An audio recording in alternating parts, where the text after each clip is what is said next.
RJD के लोग जो पिछले 30 वर्ष से मुसलमानों के रहनुमा होने का दावा कर रहे हैं, मैंने उनको आज इस सभा और इस मंच के जरिए ये चुनौती दी।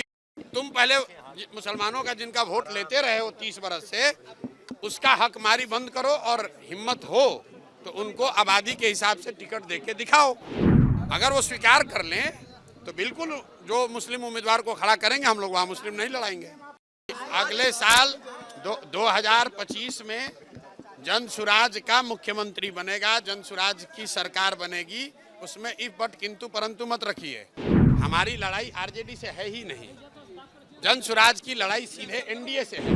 आरजेडी तो ना 3 में ना 13 में, आरजेडी को कौन पूछ रहा है? लड़ाई हम में और एनडीए में है। समाज के सभी वर्गों की भागीदारी उनकी जनसंख्या के हिसाब से देने की जो बात कही गई है, उसके तहत मुसलमानों की आबादी के हिसाब से कम से कम 40 विधानसभा सीटों पर मुसलमान समाज के काबिल लोगों को चुनाव लड़ाने का ऐलान पहले से किया गया है। और ये जो जनसुराज में पहले से अन्य वर्गों के लिए बात कही गई है, उसके अनुरूप है, ये कोई अलग नहीं है। दूसरी बात जो मैंने कही आरजेडी वाली, आरजेडी के लोग जो पिछले 30 वर्ष से मुसलमानों के रहनुमा होने का दावा कर रहे हैं, मैंने उनको आज इस सभा और इस मंच के जरिए ये चुनौती दी और आपके जरिए भी कह रहा हूँ।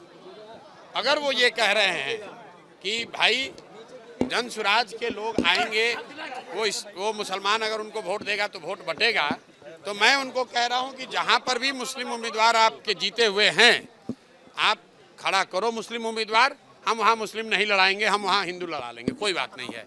तुम पहले मुसलमानों का जिनका वोट लेते रहे हो 30 वर्ष से, उसका हक मारी बंद करो और हिम्मत हो तो उनको आबादी के हिसाब से टिकट देके दिखाओ।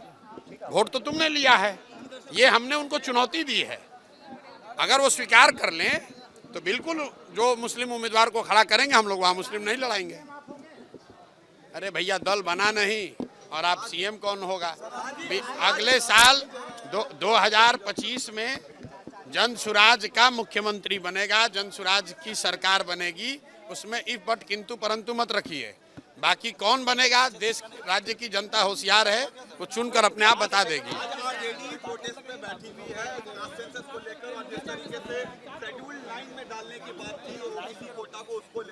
भाई, आरजेडी को जो करना है करे, हमारी लड़ाई आरजेडी से है ही नहीं, जनसुराज की लड़ाई सीधे एनडीए से है। लोकसभा के चुनाव के नतीजों को अगर आप देखिएगा तो 176 सीट पर तो एनडीए आगे है। आरजेडी तो ना 3 में ना 13 में, आरजेडी को कौन पूछ रहा है? लड़ाई हम में और एनडीए में है। आरजेडी चाहे धरने पर बैठे या चाहे जाकर अनशन पर बैठ जाए।